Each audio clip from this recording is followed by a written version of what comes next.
Hello friends, welcome to Amee's vlog. എല്ലാവരും സുഖമായിട്ടിരിക്കുന്നു എന്ന് വിശ്വസിക്കുന്നു. ഇന്നൊരു സ്നാക്കിൻ്റെ റെസിപ്പിയാണ് ഞാൻ കാണിക്കുന്നത്.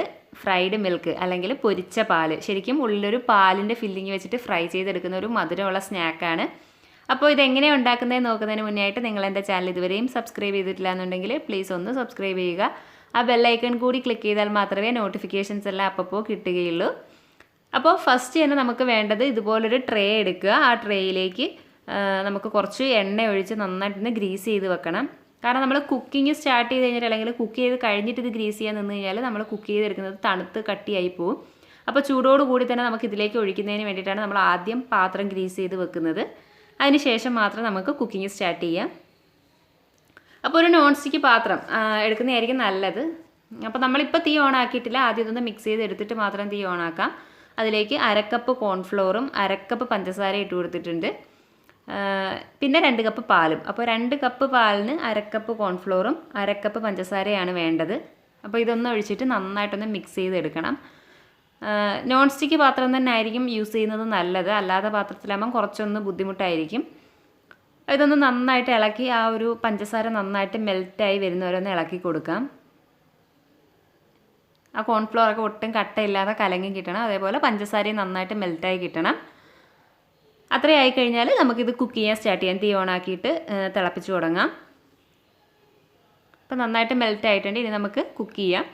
അപ്പോൾ ഇതിങ്ങനെ കണ്ടിന്യൂസ് ഇളക്കി കൊടുത്ത് തന്നെ ഇത് നമ്മൾ കുക്ക് ചെയ്തെടുക്കണം. ഇത് ഇളക്കാതെ നിന്ന് കഴിഞ്ഞാൽ പെട്ടെന്ന് കട്ട കെട്ടിപ്പോവും. അപ്പോൾ നന്നായിട്ട് ഇങ്ങനെ ഇളക്കി കൊടുത്ത് കൂടെ നിൽക്കണം.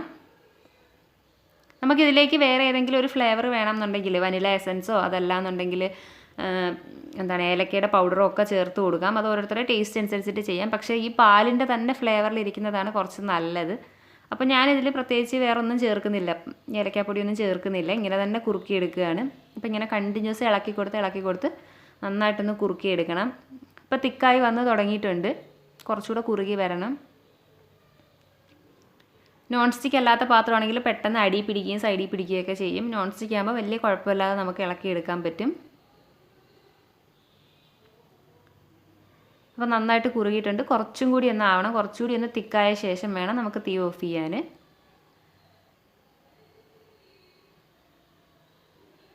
ഈ ഒരു കൺസിസ്റ്റൻസിയാണ് വേണ്ടത്. ഇനി നമുക്ക് ഇത് ചൂടോടുകൂടി തന്നെ നമ്മൾ ഗ്രീസ് ചെയ്ത് വെച്ചിരിക്കുന്ന ട്രേയിലേക്ക് ഒഴിച്ചു കൊടുക്കാം. പെട്ടെന്ന് അത് കട്ടിയാവും. ചൂട് കുറയുന്നതനുസരിച്ചിട്ട് പെട്ടെന്ന് കട്ടിയാവും. അതുകൊണ്ട് ആ ചൂടോടെ കൂടി തന്നെ ഒഴിച്ചു കൊടുക്കാം.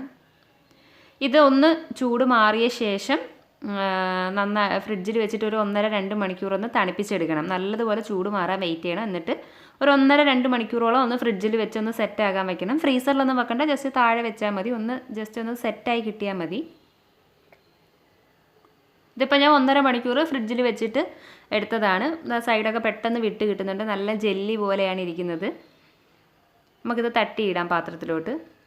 ഇത് നല്ലതുപോലെ കിട്ടിയിട്ടുണ്ട്. നല്ല പെർഫെക്റ്റ് കൺസിസ്റ്റൻസിയാണ്. ഇനി ഇത് നമുക്ക് ഇഷ്ടപ്പെട്ട ഷേപ്പിൽ മുറിച്ചെടുക്കാം. ഏത് ഷേപ്പിൽ വേണോ ആ ഷേപ്പിൽ മുറിച്ചെടുക്കാം.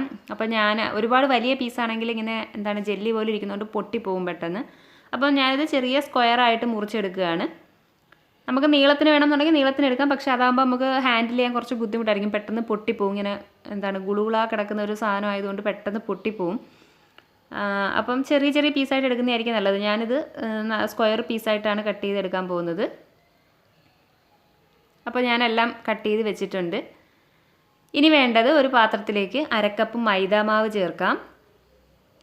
ഈ മൈദാമാവ് കുറച്ച് ഒരു ടേബിൾ സ്പൂൺ പഞ്ചസാരയും കൂടി ഇട്ടിട്ട് കുറച്ച് വെള്ളം ഒഴിച്ചിട്ട് ഒന്ന് നന്നായിട്ട് മിക്സ് ചെയ്തെടുക്കാം.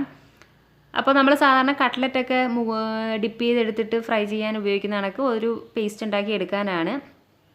ഇത് മൈദാമാവ് അല്ലാന്നുണ്ടെങ്കിൽ ഒരു മുട്ട എടുത്ത് നന്നായിട്ട് ബീറ്റ് ചെയ്തെടുത്താലും മതി. മുട്ടയിൽ മുക്കിയിട്ടാക്കിയാലും മതി. പക്ഷേ അതിനേക്കാളും നല്ലത് മൈദാമാവ് തന്നെയാണ്.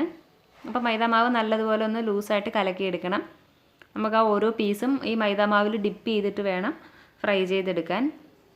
ഇപ്പോൾ നന്നായിട്ടൊന്ന് മിക്സ് ചെയ്തെടുക്കാം. ഈ ഒരു കൺസിസ്റ്റൻസിയിൽ മാവ് നമ്മൾ കലക്കിയെടുത്ത് വെച്ചിട്ടുണ്ട്. ഒരുപാട് ലൂസും അല്ല ഒരുപാട് തിക്കും അല്ല, ആ ഒരു കൺസിസ്റ്റൻസിയിൽ. ഇനി നമുക്ക് വേണ്ടത് ബ്രെഡ് ക്രംസ് ആണ്. ഇനി ഓരോ പീസായിട്ട് നമ്മൾ ഈ ഒരു മൈദാമാവിലോട്ട് ഇട്ടിട്ട് ബ്രെഡ് ക്രംസ് പൊതിഞ്ഞെടുക്കണം. അപ്പോൾ നല്ല സൂക്ഷിച്ച് വേണത് ഹാൻഡിൽ ചെയ്യാൻ. കാരണം ചിലപ്പം പെട്ടെന്ന് ഇത് പൊട്ടിപ്പോവും. അത്രയ്ക്ക് നല്ല സോഫ്റ്റ് ആയിട്ടുള്ളൊരു സാധനമാണ്. ഓരോ പീസായിട്ട് ഇതിലേക്ക് ഇട്ടിട്ട് ബ്രെഡ് ക്രംസ് പൊതിഞ്ഞെടുക്കാം.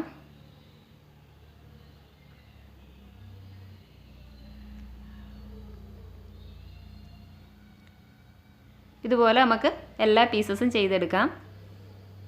അപ്പോൾ അത് ഞാൻ ഒരു ട്രേയിലോട്ട് മാറ്റി വെക്കുന്നുണ്ട്. ഒരുപാട് പണിയൊന്നുമില്ല, നമുക്ക് പെട്ടെന്ന് തന്നെ ചെയ്തെടുക്കാൻ പറ്റുന്നേ ഉള്ളൂ. അതേപോലെ പിള്ളേർക്കൊക്കെ ഒരുപാട് ഇഷ്ടപ്പെടുന്ന ഒരു സ്നാക്കും കൂടിയാണിത്. പിള്ളേർക്ക് നല്ല വലിയവർക്കും ഒരുപാട് ഇഷ്ടപ്പെടും.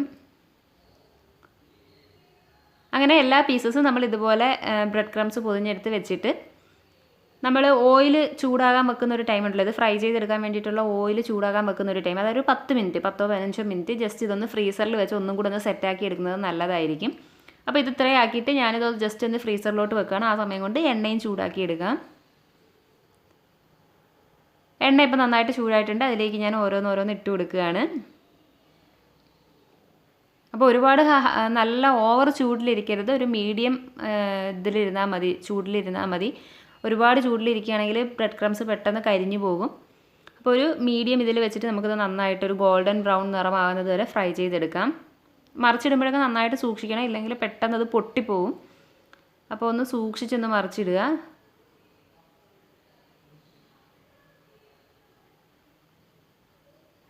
ഇങ്ങനെ രണ്ട് സൈഡ് നന്നായിട്ടൊരു ഗോൾഡൻ ബ്രൗൺ നിറമാകുന്നത് വരെ നമുക്ക് ഫ്രൈ ചെയ്തെടുക്കാം. ഇപ്പം നല്ല കറക്റ്റ് കളറിൽ വന്നിട്ടുണ്ട്. ഇനി നമുക്കിത് ഇതിൽ നിന്ന് കോരിയെടുക്കാം. എവിടെയെങ്കിലുമൊക്കെ വൈറ്റ് ഭാഗം ഉണ്ടെന്നുണ്ടെങ്കിൽ അതൊന്നും കൂടെ ഒന്ന് തിരിച്ചിട്ട് കൊടുത്ത് നല്ലതുപോലെ ഒന്ന് കളറായ ശേഷം എടുക്കാം.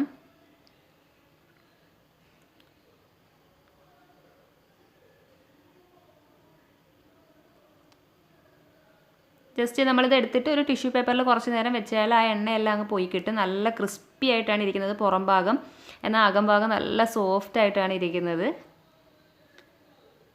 നമ്മൾ ആ മൈദാമാവിലും ബ്രെഡ് ക്രംസിലും പൊതിഞ്ഞെടുക്കുന്നതുകൊണ്ട് തന്നെ നല്ല ക്രിസ്പിയാണ് പുറം. കാണുമ്പോൾ തന്നെ അറിയാലോ, ഒരു കട്ട്ലറ്റിൻ്റെയൊക്കെ പോലെയുണ്ട് പുറം ഭാഗം കാണാൻ. ഇതുപോലെ നമുക്ക് ബാക്കിയുള്ളതും കൂടി ഒന്ന് ഫ്രൈ ചെയ്തെടുക്കാം. ഈ കറുത്ത പൊടി അധികമായിട്ട് എണ്ണയുടെ അടിയിൽ കിടപ്പുണ്ടെങ്കിൽ അതൊരു സ്പൂണോ അരിപ്പോ വെച്ചിട്ട് അതൊന്ന് കോരി കളയണം, ഇല്ലെങ്കിൽ നമ്മൾ വെക്കുന്നത് പിന്നെ കരിഞ്ഞു പോകും പെട്ടെന്ന്. അപ്പോൾ അത് അധികമായിട്ടുണ്ടെന്നുണ്ടെങ്കിൽ, കാരണം ബ്രെഡ് ക്രംസ് പൊടിഞ്ഞ് വീണിട്ട് കരിഞ്ഞ് കിടക്കാനുള്ള സാധ്യതയുണ്ട്. അപ്പം ജസ്റ്റ് ഇടയ്ക്ക് ഒരു സ്പൂണോ അല്ലെങ്കിൽ ഒരു അരിപ്പോ വെച്ച് അതൊന്ന് കോരി മാറ്റുന്നത് നല്ലതായിരിക്കും. അങ്ങനെ നമ്മുടെ ഫ്രൈഡ് മിൽക്ക് എല്ലാം റെഡി ആയിട്ടുണ്ട്. ഞാൻ ഒരെണ്ണം ഒന്ന് പൊട്ടിച്ച് കാണിച്ചു തരാം. ഇതേ ഉൾഭാഗം നല്ല സോഫ്റ്റാണ്, എന്നാൽ പുറം ഭാഗം നല്ല ക്രിസ്പിയാണ്. അപ്പോൾ നിങ്ങളെല്ലാവരും ഇതൊന്ന് ട്രൈ ചെയ്ത് നോക്കണം. എൻ്റെ ഇന്നത്തെ ഈ വീഡിയോ നിങ്ങൾക്ക് ഇഷ്ടമായെങ്കിൽ ലൈക്ക് ചെയ്യണം, നിങ്ങളുടെ എല്ലാ ഫ്രണ്ട്സിനും ഷെയർ ചെയ്ത് കൊടുക്കണം. അതേപോലെ നിങ്ങളുടെ അഭിപ്രായങ്ങളൊക്കെ കമൻറ്റ് ചെയ്ത് അറിയിക്കുകയും വേണം. വേറൊരു വീഡിയോയുമായിട്ട് വീണ്ടും കാണാം. അതുവരെ bye bye and take care.